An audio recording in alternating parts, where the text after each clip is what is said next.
бозиҳои даври чорум чемпионати ассотсиатсияи футболи осиёи марказӣ миёни ҷавонони то 20 сола баргузор гардиданд. Дар рақобати марказӣ ин давр тимҳои Узбекистон ва Тоҷикистон андари майдони рақобат шуданд. Дидори дастаҳо дар варзишгоҳи Талко Аренаи шаҳри Турсунзода доир гардида бо ҳисоби 1-1 ба анҷом расид. дар қисми аввали рақобат шогирдони Раҳматулло Фузайлов зиёдтар ба хати ҳимоя таваҷҷӯҳ намуданд ва дар ҳолатҳои зарурӣ ба зидди ҳамла мегузаштанд. дар қисми якум дарвозабони мо Сунатулло Исмоилов бисёр маҳорати воло нишон дод ва чандин ҳолатҳои хатарнокро аз назди дарвозаи хеш бартараф кард. дар дақиқаи 43-юми рақобат футболбозони узбек пас аз як ҳамлаи бобарор пеналти кор карданд. зарбаи сарвони тими ҷавонони Узбекистон Муҳаммадалӣ Олимбоевро аз ҷарима 11 метра дарвозабони навраси кишвар Сунатулло Исмоилов бо маҳорати воло бартараф кард ва дастаашро аз голи муқаррар наҷот дод. қисми дуюми рақобат низ бо ҳуҷумҳои тарафайн оғоз гардид. агарчи маҳз дар қисми дуюм ҳар ду даста ба задани гол даст ёфтанд, аммо дар ин пайд низ маҳорати инфиродии дарвозабони кишвар Сунатуллоро фаромӯш набояд кард. аз он ҷумла дар дақиқаи 66 пас аз зарбае бо сар задаи рақиб дарвозабони мо як сейфи олӣ анҷом дод. футболбозони тоҷик то охири бозӣ талош карданд то ба задани гол даст ёбанд. дар дақиқаи 90-уми нерӯсанҷӣ узви тими наврасони кишвар Беҳрӯз Хуҷаев бо голи зебои худ ҳисобро кушод ва миллипӯшони моро ба пеш баровард. аммо дар дақиқаи 93-ум ғайриинтизор довар ба дарвозаи наврасони тоҷик пеналти таъин кард.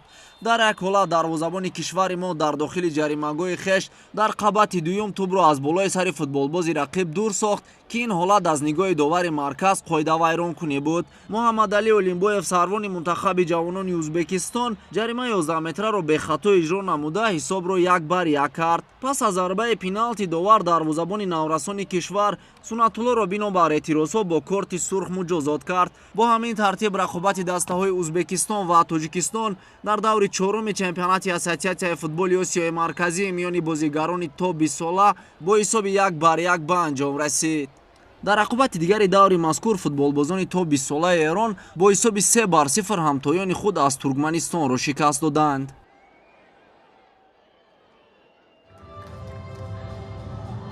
дар доираи вохӯриҳои даври чаҳоруми чемпионати ассотсиатсияи футболи осиёи марказӣ миёни дастаҳои ҷавонони то 20 сола тими миллии Туркманистон бо ҳамтоёни худ аз Эрон андари майдони рақобат гардиданд. дидори дастаҳо дар варзишгоҳи клуби марказии варзиш артиши шаҳри Душанбе доир шуда миллипӯшони Эрон бо ҳисоби 3-0 ғалаба намуданд. дар қисми аввали майдондорӣ ҳарчанд ҳар ду даста ҳуҷумҳои хатарнокро созмон дода бошанд ҳам, вале барояшон мушарраф нашуд ки ба задани гол даст ёбанд. қисми дуюми бозӣ барои тими Туркманистон на он қадар хуб оғоз шуд, зеро дар дақиқаи 63-юм ҳамлагари ин даста Гурбен Муҳаммад Эсанов корти сурх гирифта аз майдон ронда шуд ва Туркманистон як нафар кам бозиро идома дод. чанд лаҳза пас бошад сармураббии мунтахаби Туркманистон барои халал расонидан ба кори давар бо баргаи сурх муҷозот карда шуд. баъд аз ин бозигарони Эрон пайваста дар хати ҳамла қарор мегирифтанд. ҳамин буд ки ҳамлагари ин тим Ризо Мирзоён дар дақиқаи 69-ум тӯбро бо сар вориди дарвозаи ҳариф намуда ҳисобро боз кард ва ҳамагӣ пас аз 6 дақиқа голи дуюми худро дар ин бозӣ ба ҳадаф расонид. ба бозии дастаҳо дар дақиқаи 82-юм Мир Маҳдӣ Маҳдавӣ нуқтаи ниҳоиро гузошт. дар натиҷа бозии мазкур бо ҳисоби 3-0 ҷамъбаст шуда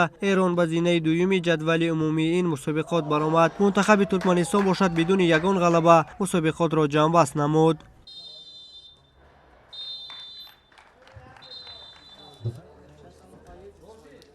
یه بازی خیلی خوبی بود.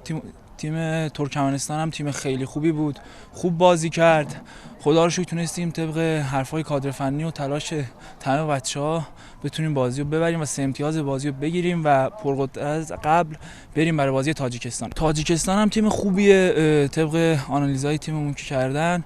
بعد میزبان مسابقات هم هست، میاد که پرقدرت بازی کنه، ما هم که تلاش خودمون میکنیم، ما ایرانیم باید ببریم. Удаление это большую роль сыграло в нашей игре. До удаления наша команда действовала правильно, старались ребята, но вот это удаление повлияло очень сильно на исход матча. Ну, будем готовить ребят, это у них у многих первый опыт международных игр, так что будем работать над дальнейшими нашими перспективами. Потому что ребята у нас хорошие, это был хороший опыт для них.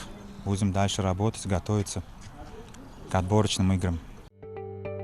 бо гузории 4 давр мунтахаби ӯзбекистон бо касби 7 имтиёз дар садри ҷадвал мавқеъ касб кардааст. Эрон бошад дар ҳисоби худ 6 имтиёз дошта дар зинаи дуюм қарор дорад. Тими миллии мо бошад бо 5 имтиёз дар зинаи сеюм мавқеъ касб кардааст. мунтахабҳои Афғонистон ва Туркманистон бошад дар зинаҳои 4 ва 5 қарор доранд.